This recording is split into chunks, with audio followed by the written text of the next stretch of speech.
Hello, my freaky darlings. Welcome to another Roasted Opinions Friday live stream. I'm here and I've sorted out some of the issues I had last week. Hopefully, this episode will provide you all with an hour of quality commentary, both serious and sarcastic, about the news of the week. Before we get started, I'd just like to say that streaming is hard.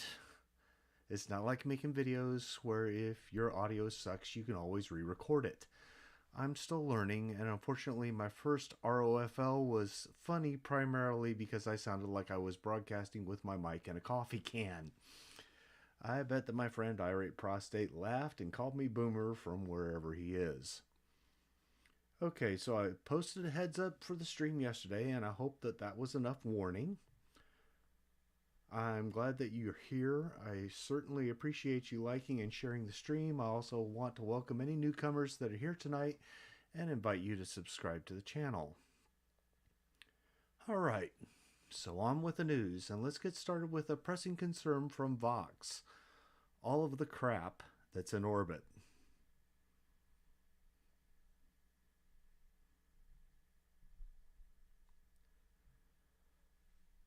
It's been a bit of an up and down for SpaceX, Elon Musk's rocket ship and satellite internet company. The bad news, a solar storm sent 40 of its Starlink satellites plunging back to Earth. Hang on just a second. My volume's a little low? Yeah. Okay. Let's hope that fixes my volume. The bad news is a solar storm sent 40 of SpaceX's Starlink satellites plunging back to Earth. They'll burn up in the Earth's atmosphere, costing the company as much as $100 million and casting fresh doubts on Musk's big plans for the satellite internet on top of those recently expressed by China and NASA. The good news? All of those reports that a SpaceX rocket was about to crash into the moon were wrong. The rocket belongs to someone else.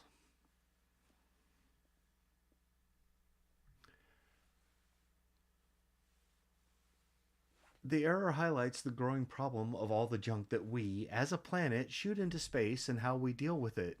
Or not, as the case may be. Not everything we send up comes down, and some of it gets lost. That's especially true once it leaves Earth's orbit, because there's no one officially tracking our space litter out there. Basically, we're leaving it up there to a handful of dedicated astronomers who do it as a hobby. One of those astronomers is Bill Gray. He's developed software called Project Pluto, which is used to track objects in space. A few weeks ago, he announced that part of a SpaceX Falcon 9 rocket would crash into the moon on March 4th. Numerous news stories followed. Musk-related disasters tend to grab headlines, but any hopes that Musk would get knocked down a peg came crashing back to Earth a few days ago. Gray announced that he made a mistake. The wayward object is most likely the booster for China's Chang'e 5T1 rocket, which was launched in 2014. Perhaps surprisingly, this case of mistaken identity isn't hard to make, even for the relatively few people who track these kinds of things all the time. Jonathan McDowell, an astrophysicist at Harvard-Smithsonian Center for Astrophysics, strange that he would be an astrophysicist serving at a Center for Astrophysics, explained that it's difficult to pinpoint an uncontrolled object's exact path through space. There are plenty of variables out there that can change the object's trajectory, and even a small change adds up over time and distance. Also, and this is the heart of the problem, we aren't really tracking these things anyway. We have a good idea what's orbiting the Earth, especially if those objects are sending signals back to us, or if they're in a position to endanger anything or anyone in Earth orbit, or on the Earth itself. And we know where important scientific things like space telescopes, deep space weather satellites, and probes are. But a piece of space debris and a discarded rocket stage, let's just say, floating around well beyond Earth's orbit is more of a curiosity than a concern. Since there aren't any rules for tracking the stuff we launch into deep space, the only information we may have to go on is launch data and observations from astronomers who happen to catch it on its merry way across the night sky, assuming it's even close enough to be visible. The rocket mix-up happened years ago, Gray told the New York Times. He computed the orbit of an object first observed in March 2015 and found that it had passed the moon about a month earlier. That matched what he believed was the flight path of a recent SpaceX launch. So Gray was fairly certain the object was a discarded rocket booster from that launch. It's only after he announced that a SpaceX rocket was going to crash into the moon that he realized it wasn't launched toward the moon at all. So it likely wasn't the object. This guy's an expert on tracking these objects? But China's Chang'e 5T1 rocket, launched in October 2014, was sent toward the moon, making it the new and current most likely suspect. Also helpful, McDowell says, an amateur radio satellite from Luxembourg hitched a ride on that rocket booster, providing several days of orbital data. Once the SpaceX rocket was ruled out, they realized that they were likely looking at the Chinese rocket instead. If all this seems like a disturbing amount of guesswork, fortunately, when it comes to stuff that could crash into Earth, we're a little more diligent. Self-interest, along with the knowledge of what likely happened to the dinosaurs, is a powerful motivator. Happened to the dinosaurs. Guys, look up the KT event and the estimates on the size of the object that crashed, and you'll realize that nothing that we have launched into orbit is remotely big enough to do something like that. Which is why, since 1998, NASA has been operating the Center for Near-Earth Object Studies, which tracks potentially hazardous objects so we can identify and, if necessary, stop collisions that would otherwise be catastrophic. More specifically, this is for asteroids and comets that are large enough and will pass close enough to our planet. Less than 4.6 million miles is considered close to pose a potential threat to it. Other than that, NASA told Recode that it's really in the business of tracking space debris only when that debris could endanger NASA's assets. The Center for Near-Earth Object Studies did end up helping to figure out who the rocket likely belongs to, but that was only in response to the attention it got over its impending demise. The United States Space Force also tracks orbital debris, but didn't respond to a request for comment on if or how it tracks debris in lunar orbit. It's a branch of the military. Were you expecting them to be very forthcoming on how they do their job? Things that are more than, say, 100,000 kilometers up, Space Force doesn't care, McDowell said. It's a sufficiently small amount of traffic. That's not really a risk of them hitting each other. This won't be the first time a man-made object has crashed into the moon. While purposefully crashing objects into planetary bodies seems more in the fictional realm of a James Bond villain, Cobra Commander, or George Méliès, it does happen. Last November, NASA launched a rocket into an asteroid to see if we can push asteroids off course if one ever threatens to hit Earth. Oh, wait. Did NASA launch that? Check your records there. Also, in 2009, NASA threw a rocket into a moon crater to see if there was any water in the crater. And there's several more missions to various planets from multiple countries that end with the spacecraft crashing into bodies they're orbiting after they run out of fuel or complete their missions. Unintentional crashes are rarer, but we have a fairly recent example back in 2019 when an Israeli company's moon mission ended with a lander crashing, possibly spilling it onto the surface the thousands of tardigrades that were along for the ride. Oops. Prior to that, we hadn't had an accidental moon crash since 1971, at least not one that we know of. This is probably not the first time that this happened. It's just the first time we've been paying. What we now think is the Chang'e 5T1 rocket booster is set to hit the moon on March 4th at about 7:30 in the morning. I wonder what time zone that is. If you're hoping to see it, you're out of luck. It will hit the far side of the moon, which means it won't be visible to us now or ever. The moon's rotation is locked with the Earth, so we always see the same side of it. But it's possible that some of the objects in lunar orbit will get an image of the crater it leaves. NASA told Recode that its lunar orbiter won't be in a position to see the impact, but it will look for the crater. It could take weeks or months to find it. You could look for the puff of dust. McDowell said he hopes this incident will make the general public aware of the gaps in our knowledge when it comes to man-made objects floating around deep space, wherever they are. He'd like to see an international database of all launches with their trajectories, as well as funding for at least one person to track them. That's going to be especially important in the coming decades as the amount of lunar traffic increases and the number of countries and private companies creating it do too. We have a chance now to prepare for later. It's getting confusing out there. Let's get organized, McDowell said. As for the location of that SpaceX rocket that was initially blamed for the upcoming moon crash, we can only guess at it. Perhaps we'll see it again someday, but no one seems to know for sure. Folks, space junk is a real problem. Over 100 million pieces of space junk in orbit. Most of them are smaller than a centimeter. Close to 1 million pieces are between a centimeter and 10 centimeters, so less than 4 inches, and over 30,000 are bigger than 10 centimeters. Now, for perspective, most of that debris is below 2,000 kilometers in altitude, and now there's more space debris than meteoroids in that region. In total, there's more than 8,000 metric tons of orbital debris, and most of it is the size of dust specks. Big deal, right? Space is big, even orbital space, and the entire amount masses less than a single decently sized naval cruiser. American fleet carriers mass more than 10 times that amount each. Most of this is dust and fine particles, so why should we be concerned? Because E equals mc squared. Tater was the one that clued me in on that little thing. It's not the size of the debris, it's the velocity of the collisions. Many pistol bullets are less than a cubic centimeter, and yet because they travel at velocities measured in hundreds of meters per second, even one round can cause considerable damage and impact. Collisions with space debris are typically more than 10,000 meters per second. What results is that even invasive damage, medium objects between 1 and 10 centimeters can cause catastrophic damage, and a collision with a large object could potentially create an orbital disaster.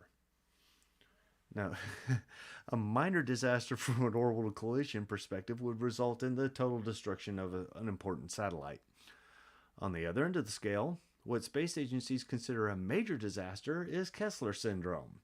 A collision shatters a single object into many large objects that then strike other satellites in a daisy chain that eventually destroys anywhere from a significant portion of the satellites in orbit to virtually all of them, and seeding orbital space with enough debris to prevent a successful spaceflight from ever occurring again. If that were to happen, global communications as we know it would effectively cease. Weather mapping and prediction, gone. Survey craft, both those who look outward towards space and those who look inward towards Earth, gone. We now have a rocket booster set to hit the moon on March 4th. This is why every space agency and company is supposed to plan for deorbiting their space debris to prevent such problems and potential disasters. Again, this is something that I learned from Tater Raider, and it's nice to see you in the chat, bud. Even private space companies like SpaceX include deorbiting their launched material in the design. This reporter from Vox seems to think that just because the rocket booster, which will crash into the far side of the moon, is actually from a Chinese space agency, we still need to castigate SpaceX for launching all of those satellites. SpaceX is launching a constellation of small communications satellites. It's called Starlink, and programs like this will provide internet access to the entire surface of the planet via satellite uplink arrays the size of a pizza box. The satellites themselves are small, allowing up to 60 of them to be placed in orbit with each Falcon 9 launch. And they're placed in lower orbits purposefully to force them to deorbit in a matter of a few years, while incidentally creating latency times comparable to those with cable and fiber internet. The point is that even at full deployment, the total constellation of Starlink satellites will be about 30,000 small satellites providing global internet coverage. From Afghanistan to Zimbabwe, Finland to Tierra del Fuego, Alaska to Australia, these satellites will allow access to the internet with 25 milliseconds of latency. That's information access, folks, and access to information is essential to freedom. That's why the founding fathers placed such a premium on free speech, free press, free assembly, because an informed public is resistant to tyranny. So while we do have to worry about space junk, we shouldn't be targeting SpaceX for special blame. There's many other space launches, past and future, which will cause a greater problem. And if a portion of the Starlink constellation poses a threat, which the FCC and NASA, neither one have foreseen, and both of them had to sign off on the orbital constellation, then SpaceX can always deliberately deorbit them without causing harm to folks on the ground. Another advantage to having small satellites is that they burn up when they come back down. We can't always say that about the space debris from NASA, Roscosmos, the Chinese National Space Administration, or even the European Space Agency. After all, most orbital junk is actually from their launches. Or in Roscosmos' case, is both their launches and those of the Soviet space program which preceded it. I agree we need to monitor space debris and natural near-Earth objects like asteroids and meteoroids. I agree that we should clean up after ourselves as good stewards of our environment, especially if it can be done safely and economically, in orbit as in all things. What I don't agree with, and what I will never agree with, is blaming an entrepreneur who is in the process of creating a truly useful internet communication system for problems that he didn't actually create. Just because it's capitalism that provides it doesn't make it inherently bad. The reverse is often true.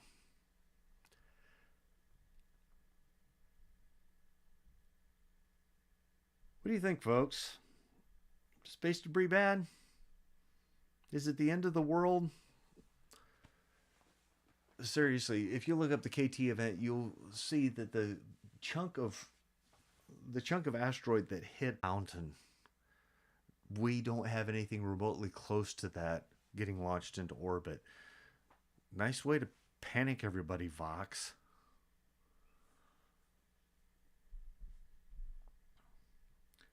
So Reuters has provided us with that next.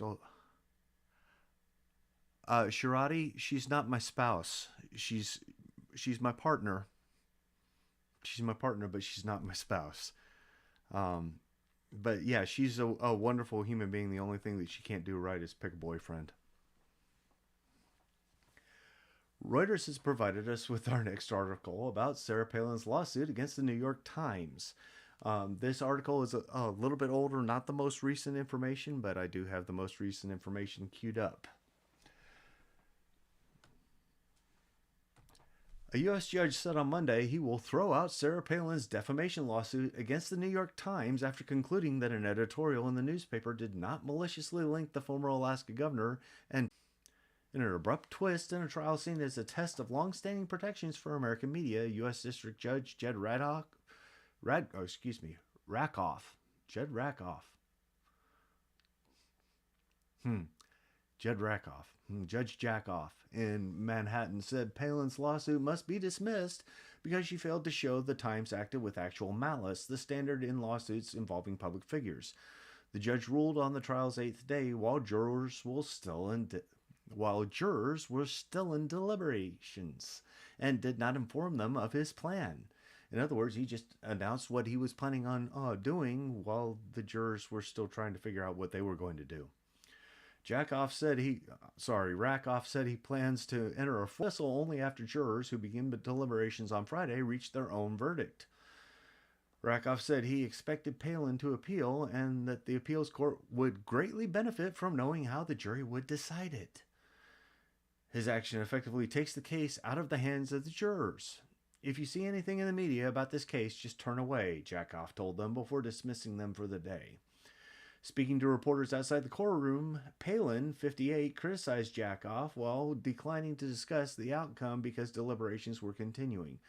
And yes, I know his name is actually Rakoff, but I'm going to call him Judge Jackoff because, well, number one, free speech, and number two, the guy announced his plan to overturn the jurors' decisions while they were still in deliberations. This is a jury trial, and we always thank jurors. We always appreciate the system, she said. So whatever happened in there kind of usurps the system that I believe we are used to and respect and works.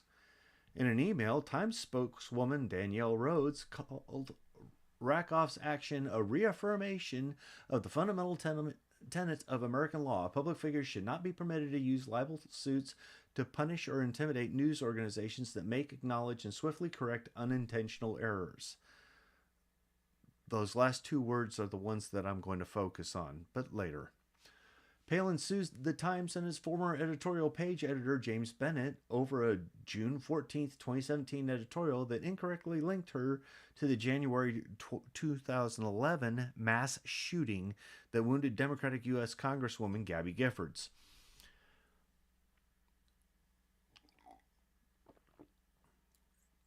She said that if she lost at trial, her appeal might challenge New York Times v. Sullivan, the 1964 U.S. Supreme Court decision establishing the actual malice standard for public figures to prove defamation. Gautam Hans, a Vanderbilt University law professor, said Jackoff's order, while unusual, was reasonable and would likely survive any appeal. Only if the jury's decision survives the appeal. It's very difficult for plaintiffs to prevail in defamation cases. Yeah, no shit. That's one reason you see some antipathy toward the current state of the law, including from some Supreme Court justices. Two conservative Supreme Court justices, and why they have to be named as conservatives is beyond me. Clarence Thomas and Neil Gorsuch have suggested revisiting the Sullivan decision.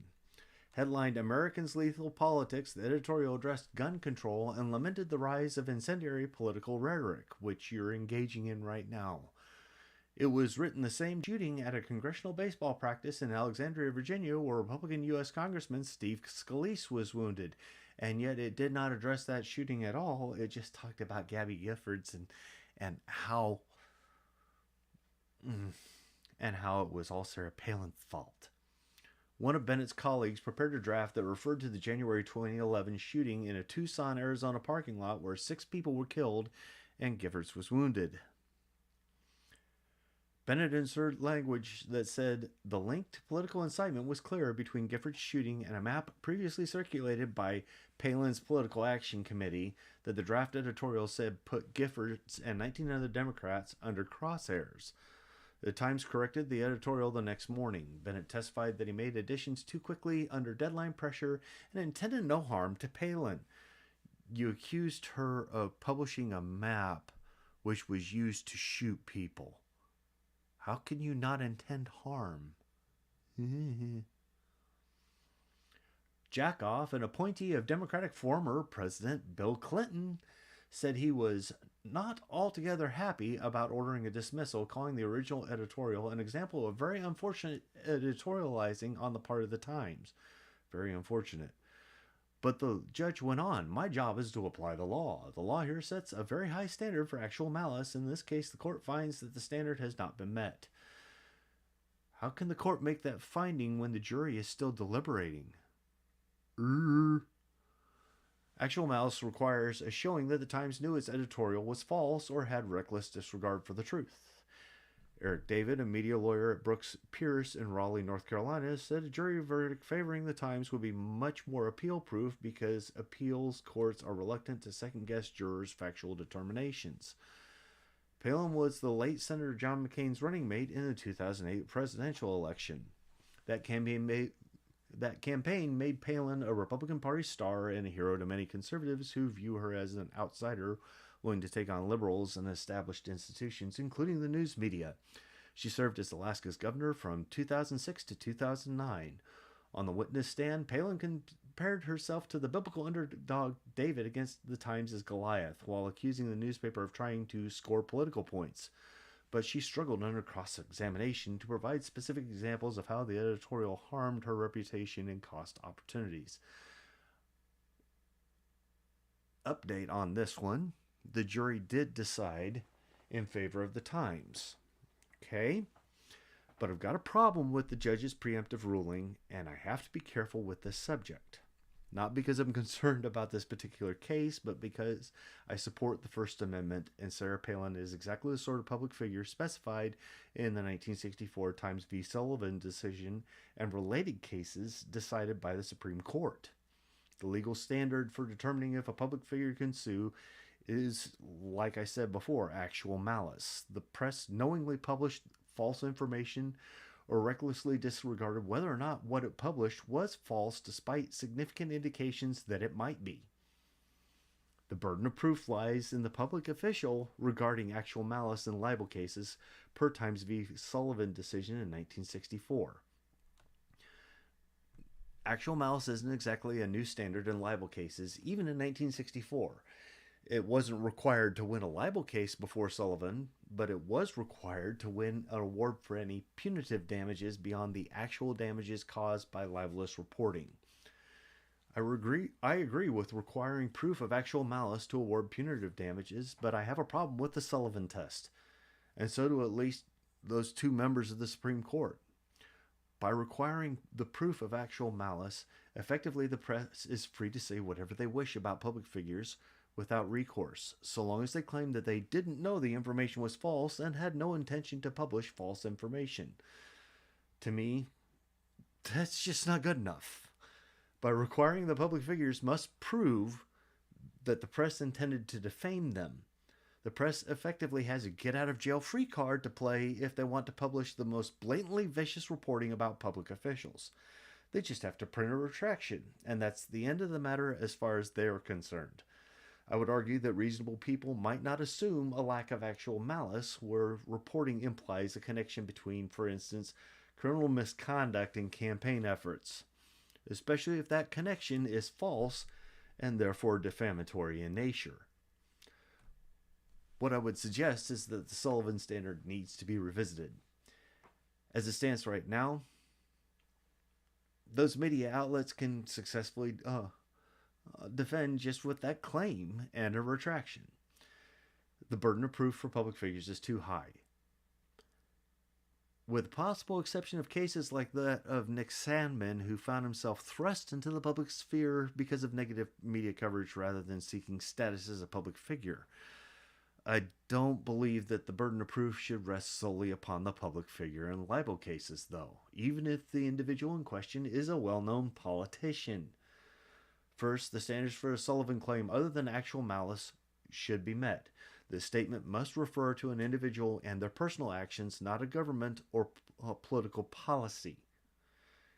I believe that the offending statement should then be evaluated based on whether or not a reasonable person would consider it to be defamatory and false.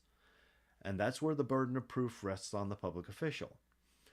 The rest of the burden of proof should depend on whether or not the publisher can demonstrate that they made a good faith effort to confirm the statement before it was published, and whether the individual journalist made a good faith effort to confirm the information before they wrote it. I think that if they haven't done those things, if they have not made a good faith effort to confirm that information, to prove that it's not false before they publish it, I think they should be liable. Now, I do think it's important that we can criticize public policies and the public officials that espouse those policies. Nancy Pelosi. However, I think that there should be a finite limit as to how much activism the media can engage in before it constitutes a political contribution in kind. And I'm thoroughly fed up with talking heads and activists publishing demonstrably false information with impunity. If a reasonable person would consider a statement to be defamatory and false, then to my thinking, that statement would be obviously erroneous. And if neither the publisher nor the journalist can demonstrate that they made a good faith effort to evaluate the statement before publication, then I would consider it to meet the second standard for actual malice, a reckless disregard of whether it was false or not. Now, mind you, the defense against libel, the basic defense against libel has always been the truth. If the statement is true, or if a reasonable person would believe the statement to be true, then there can be no actual malice under the law. If a publisher made a good faith effort to determine if the statement was false and just missed the boat, then no actual malice exists on their part. And if the journalists also made that kind of effort, then the same would apply to them.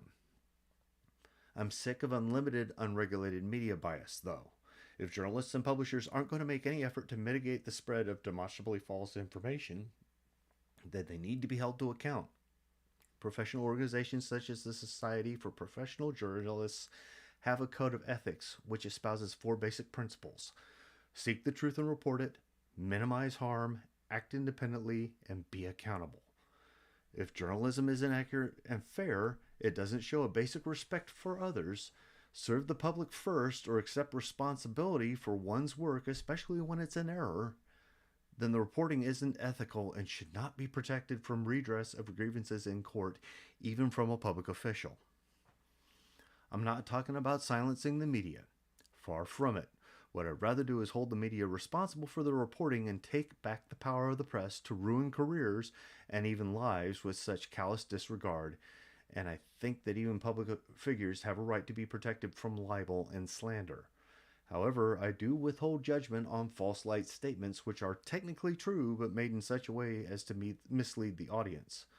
Public figures will be cast in a false light, both to their benefit and to their detriment in the press. That's why they have press secretaries.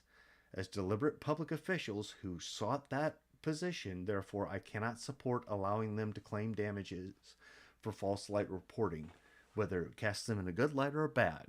The truth is and must remain the principal defense against claims of libel by public figures, and if what is reported is true, even if it is presented in a misleading manner, public figures like our elected officials should have no redress on that. We still have a right to make comments. We still have a right to evaluate and publish our own opinions on things. Now, what I can do is to make a good faith effort to relay in my published opinions statements based on the facts that I have, and withhold opinion pieces about which I cannot provide at least some evidence. There are basic principles of reporting. Whether or not others consider me to be a journalist, I consider myself to be an amateur journalist thanks to the commentary I provide on my channel. I try to hold myself to those standards I espouse for others, folks, lest I become a hypocrite.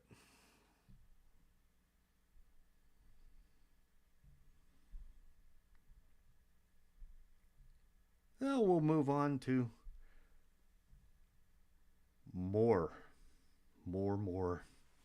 information. Over to Russia from CBS News. White House National Security Advisor Jake Sullivan said Sunday that Russia's ramp up of forces around the Ukraine over the past few days indicates Russian President Vladimir Putin could give an order for military action essentially at any time. We've seen over the course of the past 10 days a dramatic acceleration in the buildup of Russian forces and the disposition of those forces in such a way that they could launch a military action essentially at any time. Sullivan said in an interview with Face the Nation they could do so this coming week, but of course it still awaits the go order from Putin. Still, he said the U.S. cannot predict the precise day or time that Russia might decide to take action. And of course, there's going to be a lot of information about how bad it is and how Biden is trying to stop things. Blah, blah, blah. You guys have heard about Russia and the Ukraine, right? You've heard that now the Russian separatists that are in that region of the Ukraine that is in insurrection have actually shelled a couple of schools and hurt some school kids. And you've heard the prediction that the president believes that there's going to be a false flag. You've also seen the pictures probably by now of the pontoon bridges going in. Guys, I'm watching it carefully, okay? It's a real problem for me. There really is a war between the Russia and the Ukraine. Not a pending war, but an existing war that has been going on since 2014. Russia considers the Ukraine to historically be part of Russia, while the Ukraine disagrees. This is an outgrowth of an ancient issue. What we think of as Russian culture arises from the Muscovy Rus, while Ukrainian culture arises from the Kievan Rus and predates the Muscovy Rus by a century or two. Both tribes are descended from the Rus, but they are different and distinctive populations with centers separated by about 470 miles, which is a considerable distance in the 12th century AD. For perspective, London is just over 200 miles away from Paris, and either of these is less than 100 miles further away from Berlin than Moscow is from Kiev. Point is that in Europe, significant linguistic and cultural differences exist within relatively short distances by comparison with the United States. The difference between Ukrainian culture and Russian culture is much more significant than the difference between the cultures of, say, New York City and Cleveland, Ohio, which are a similar distance apart. People from Cleveland and people from the Big Apple both consider themselves Americans and both speak English, with slightly different accents, but yes, it's all English. The Russian language bears about as much similarity to Ukrainian, however, as French does to Portuguese. During the Soviet era, the Communist Party outlawed the publication of Ukrainian newspapers and the teaching of the Ukrainian language, something that suggests that Russia recognized the differences between them and the Ukraine, even under Stalin. In short, Russia considers the Ukraine to be historically a part of Russia. The Ukraine considers itself to be a completely separate entity.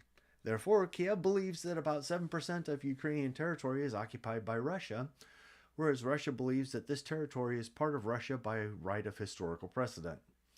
And this conflict has been ongoing, like I said, since 2014 for more than 7 years, despite the reporting which suggests that war is imminent, not already underway. Makes me wonder if all this reporting about the tensions at the Russian-Ukrainian border is a bit misplaced. I mentioned false light reporting before when talking about Palin v. Times. False light reporting also exists, though, outside of personal defamation. The Russians are conducting a major military exercise on the Ukrainian border, and yes, that includes moving troops, moving vehicles, setting up camps, installing pontoon bridges, and setting up all the other things that they would need to do an invasion, because it's a military exercise. Anybody who's been in the military can tell you that when we are practicing to do something, we do it the same way that we would do it in real life, and we try to make it as difficult as possible so that if we actually have to do it for real, it's easy. Russia is positioned for a major invasion, and they claim that they have no intent to invade. I really don't know what to believe, but I'm forced to wonder just what else might be forced out of the news cycle by constant reports about Russia. Russia's been a go-to monster in Western media for decades. Even in recent years, Russia's blamed for a lot of things: hacking financial institutions, destabilizing Europe, election interference, and so on. Even bots. And blame seems to come principally from politicians, especially in the United States. When COVID was considered a massive threat, Russia wasn't in the news. Remember that? Now that COVID reporting isn't making as much impact on society because nobody gives a shit, Russia is back on the front page. The thing is that Russia has been backing separatists in the Donbas region since 2014. The Crimea was annexed by Russia in 2014. None of it's new. So I'm looking at what else might be reported, buried deep in the news cycle. And I'm suggesting that everybody else does. And I'm going to get to the distraction here in just a second, folks, because I've got an idea. Now, the Ukrainian President Zelensky has asked us not to create a panic regarding a Russian invasion, because it hurts the Ukrainian economy. And the Ukraine is not seeing a bigger escalation than what happened in early 2021 when the Russian buildup first began. Putin said plainly he does not want war in Europe, but that Russia's security concerns must be addressed, even as he begins to order his forces back from the border. If neither of these guys are panicking, then why are we? Russia, Russia, Russia, right? Well, here's my idea. Here's my thought. And this article is from the Washington Examiner. So let's see what we've got here. Oh, yeah, that's right. Special Counsel John Durham, who's been investigating the origins of the Russiagate hoax for the past year, confirmed in a court filing last Friday that former President Donald Trump was illegally spied upon by associates of Hillary Clinton in order to delegitimize his election victory and presidency.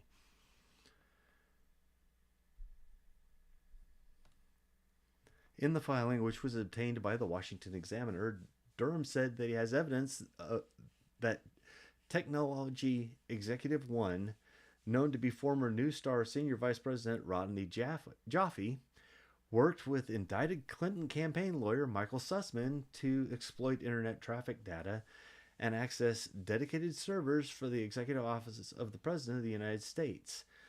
Jaffe then exploited this arrangement by mining the EOP's DNS traffic and other data for the purpose of gathering derogatory information about Donald Trump. That's in the filing, folks. And yes, I read the filing myself. It's a couple dozen pages of legalese. It's pretty dry, but it does lay it out pretty succinctly.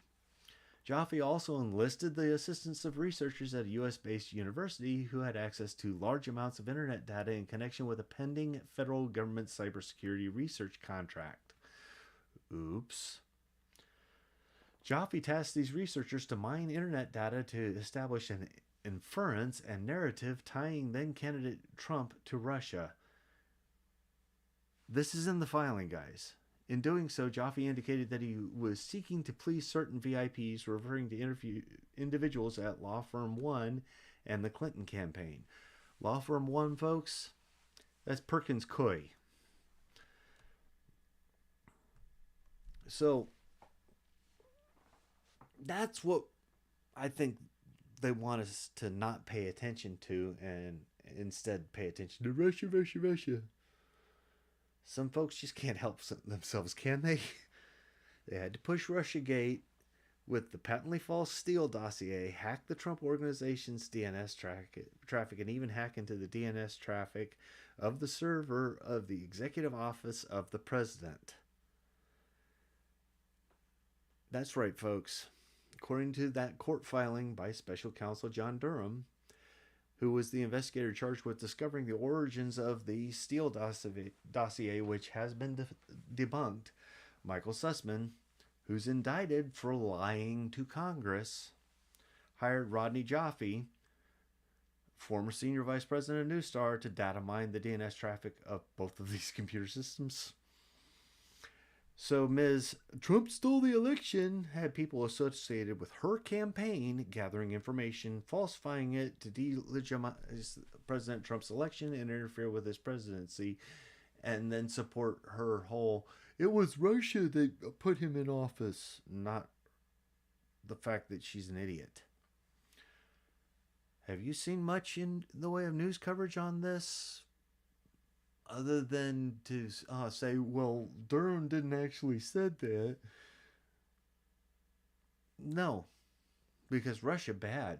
So bad that they supposedly want to kick off an invasion of the Ukraine during the Olympics. Trump is also bad. So bad, in fact, that the New York Attorney General's office is still doing their level best to indict the Trump organization and the Trump family for fraud. Mazars, the accounting firm for the Trump organization, has ditched their famous client. Why? Because they have to protect themselves. And the investigating offices have smeared their reputation for years now. Mazars knows that, given the toxic political climate and the significant chance that Trump may run again in 2014, these offices are prepared to pursue these investigations until Trump is no longer a threat, and then some. And they really don't care who they destroy in the process. A total of 19 legal actions are pending against Trump right now, according to The Guardian. 5 lawsuits and 2 investigations into January 6th, 3 lawsuits and 3 investigations into financial misconduct, an investigation and a lawsuit into election interference, and 4 other lawsuits brought by others for defamation, assault, and retaliation. We know this because everything Trump allegedly does still makes the front page. Investigators constitute a distinguished list of officials. Most, if not all of them, are Democrats. 12 D.C. cops are suing Trump over injuries suffered on January 6th. An anonymous group is suing Trump over his investments. Mary Trump, his niece, is suing him over her inheritance, which she says he defrauded her out of. E. Jean Carroll is still suing him for calling her a liar for making rape allegations against him. Lieutenant Colonel Alexander Vindman and Michael Cohen are suing him for alleged retaliation against them. Excuse me.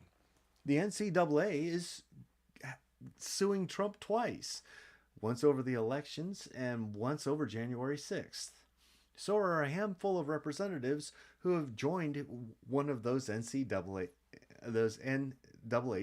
suits. Sorry, did I say NCAA? NAACP.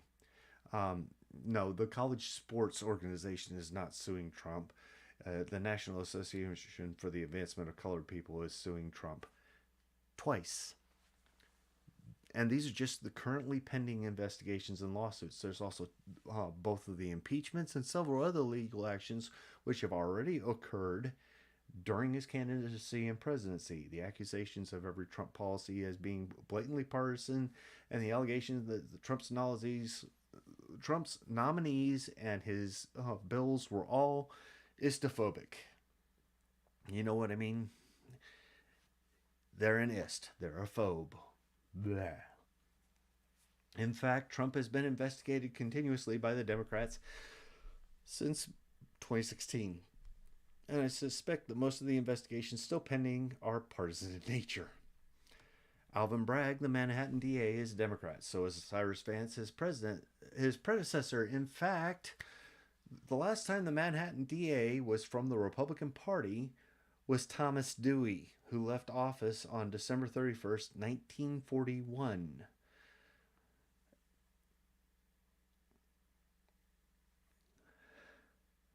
As for the Attorney General of New York, the last Republican left office in 1998.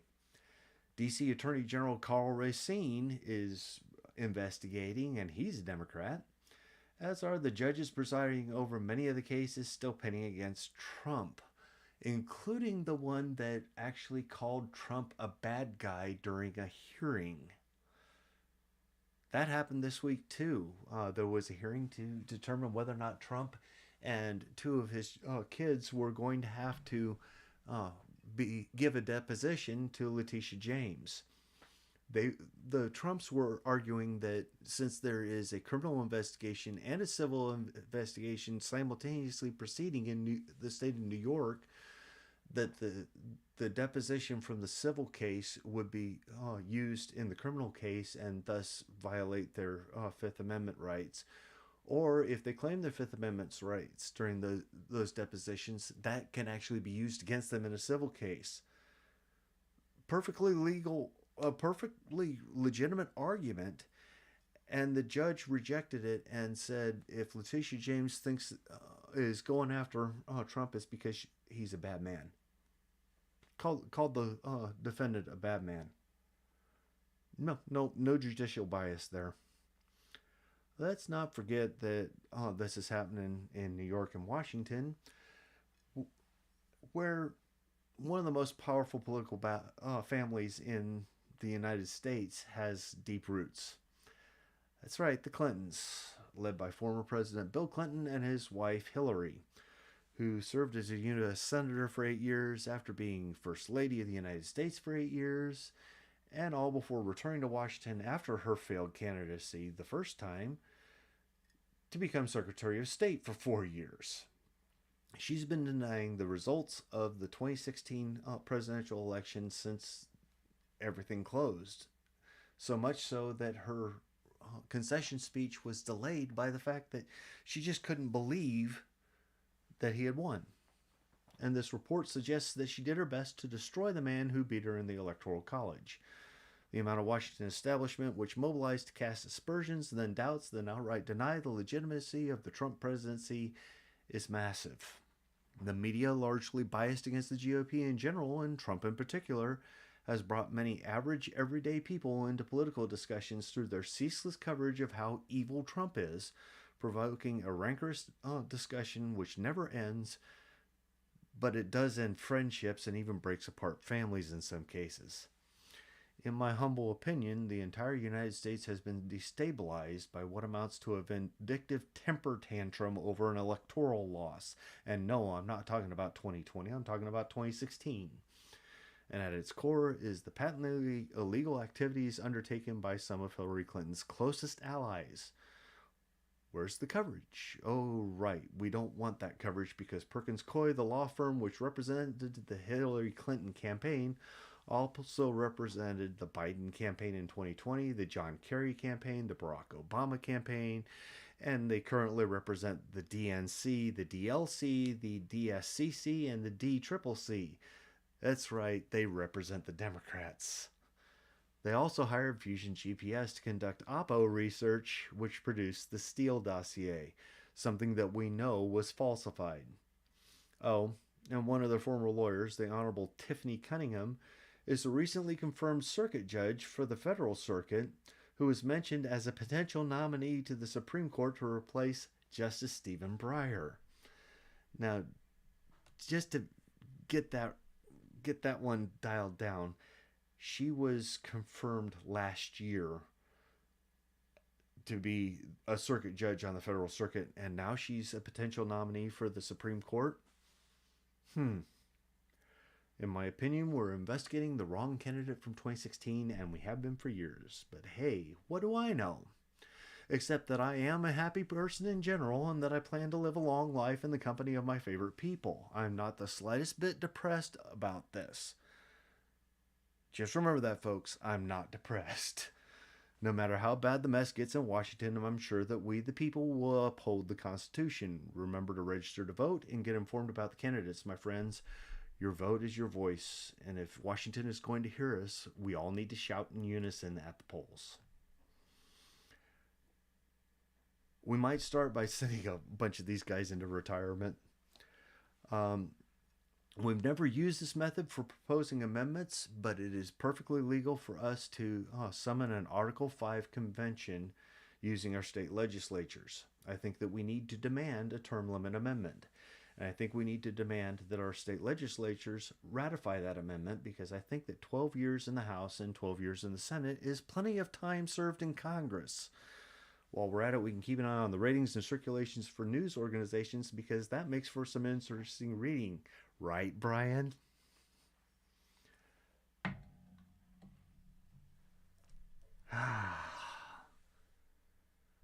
Well, let's go. I've got another one for you. Blame Canada. Oh, please don't copyright strike me for that. Prime Minister Justin Trudeau has invoked emergency powers on Monday to quell the paralyzing protests by truckers and others angry over Canada's COVID-19 restrictions, outlining plans not only to tow away their rigs, but to strike at their bank accounts and their livelihoods. And if he didn't have a mustache, if he had a mustache, I'm sure that he would have to shave off the ends to even it up with the tips of his nose. These blockades are illegal, and if you're still participating, the time to go home is now. In invoking Canada's Emergencies Act, which gives the federal government broad powers to restore order, Trudeau ruled out using the military. And then he turned around and proceeded to use the cops. His government instead threatened to tow away vehicles to keep essential services running, freeze truckers' personal and corporate bank accounts, and suspend the insurance on their rigs. Consider yourselves warned, Deputy Prime Minister Chrystia Freeland said. Send your rigs home. Guys, they didn't just go after the people who were at the protests. They went after everybody who they could identify who had donated to GoFundMe and GiveSendGo. If they could prove that you had donated to those fundraising wallets, you ran the risk of not being able to access your bank accounts because it's up to the banks to actually suspend that stuff. And the banks, of course, acted preemptively because this is emergency powers, and they don't know what backlash the government's going to have against them.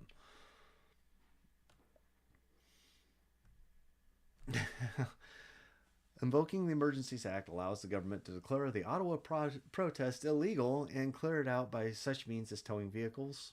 It also enables the government to make greater use of the Royal Canadian Mounted Police.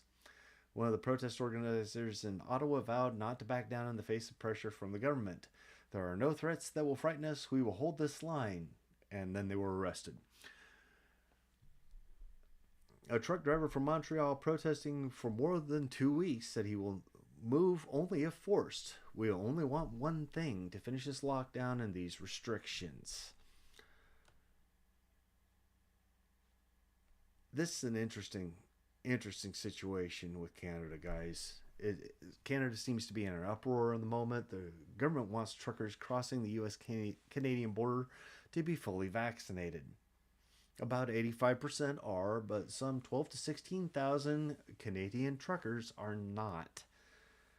Accordingly, those truckers are not permitted to cross the border since U.S. and Canada have a reciprocal vaccination requirement. Roughly 3/4 of all the cross-border truckers between the U.S. and Canada are Canadian. That's about 0.3% of every Canadian that works in this industry, and those that are unable to cross the border are about 0.03% of the Canadian population. To date, no statistically significant data exists to suggest that cross-border truck traffic has contributed to increased infection rates in either country. But hey, why waste a perfectly good opportunity to increase control over private health decisions? Promote public health by enforcing mandates. Neither Joe Biden nor Justin Trudeau, hey, calls these restrictions mandates, as domestic trucking is still permitted without vaccinations. And if you have some other way to work other than the job that you've got right now, then it's not a mandate. You are choosing. International truckers are required to be vaccinated to cross the border, so what do we call this? A strongly worded suggestion to vaccinate? Well, Justin Trudeau has done it. Those who are protesting the COVID-19 restrictions in Canada are now terrorists, according to him. They aren't just workers trying to protest through a general strike. They're criminals who deserve to lose their bank accounts, their jobs, their careers, and a lot more. He prompted GoFundMe to shut down a fundraiser on the platform based on the Canadian government's argument that the protest is criminal activity. Fundraising shifted to GiveSendGo, which was promptly ordered by an Ontario judge to cease distributing the funds it raised and threatened with terrorist financing charges. They were also hacked in what appears to be a classic hacktivist format, with the site redirecting to a page claiming that the same people who funded the January 6th Capitol Hill incident also funded the Freedom Convoy, and a list of 92,000 donor names were published. GiveSendGo stated over the weekend, as a Delaware-based crowdfunding company, the Canadian government has no jurisdiction over them. Go figure. The site is working to find legal ways to continue distributing the funds gathered. President Biden recommended to Prime Minister Trudeau to use the federal powers. He recommended it. He even recommended using the Canadian military, which is why Trudeau had to say, "We're not going to use the military." Michigan Governor Gretchen Whitmer offered to send heavy machinery to clear obstructions on the Ambassador Bridge between Detroit and Windsor, Ontario, over which roughly 25% of all U.S.-Canadian trade is carried. Now, that's interesting because the Ambassador Bridge has got some serious structural issues, and I'm not sure that it could handle heavy equipment piling onto it like that. This doesn't exactly seem to be democracy in action, does it? Sounds more like a tyrannical move by government officials desperate to restore order after weeks of the Freedom Convoy. Doug Ford, the Premier of Ontario, is supporting these actions, but the Alberta Premier Jason Kenney, Saskatchewan Premier Scott Moe, Manitoban Premier Heather Stephenson, and Quebec Premier Francois Legault resist them. Most of these guys think that his actions are going to make things worse or that it's just unnecessary. Legault says flat out the Emergency Act should not and must not apply in Quebec. And remember, Quebec has a strong independence movement. Even Ford, who's the most enthusiastic supporter of Trudeau's actions amongst the premiers, thinks these measures need to be targeted and time limited. I'm going to be watching this really carefully, guys, because they're a parliamentary system. There's such a thing as a vote of no confidence, and Justin, even though he had an election last year, could be out of work really, really quickly. You know what? That's enough of that. Let's move on to everybody's favorite superhero, Florida Man. A Florida man was arrested after police said he became unruly at a Melbourne gas station and began to trash the counter while under the influence. On Sunday, officers responded to the Marathon gas station on West New Haven Avenue after a worker said that a man identified as 24-year-old Alan Ganesh was throwing cookies and trashing the counters. Police say they found Ganesh outside the gas station sprawled out on the sidewalk near his black motorcycle. Officer said Ganesh had bloodshot eyes and he could smell alcohol coming from his mouth. The clerk reportedly told police that Ganesh rode up to the gas station and sat on the counter but was told to get down. He then sat down on the floor and she told him he needed to get up so she could clean the floors. That's when she says Ganesh began throwing cookies across the store and spilling drinks on the counter before leaving and laying down on the sidewalk. Ganesh reportedly told the officer that he had drank a tall fat boy. He was given a sobriety test, which he reportedly failed. He was arrested for driving under the influence. Ganesh reportedly told the officer that besides a drink, he'd taken his medication for schizophrenia. Ganesh was turned over to the Bremen County Sheriff's Office. Oh, this time Florida man's made a mess of a gas station after chasing down his schizophrenia medication with a 40. For those who can't figure it out by themselves, future reference folks, washing down pills with alcohol is usually a bad idea, especially when the pills are affecting brain chemistry like the treatments for schizophrenia would do. Just say no, folks. No to drinking and driving, no to chasing prescriptions with beer, no to sitting on the counter and then throwing cookies everywhere. No. Just no. And that's going to do it for tonight. Remember, folks, that each of us can make the entire world better. All we need to do is to be good to each other. For every drop of water raises the whole ocean. And I don't know about you guys, but I'm going to be keeping an eye on these stories. Alrighty.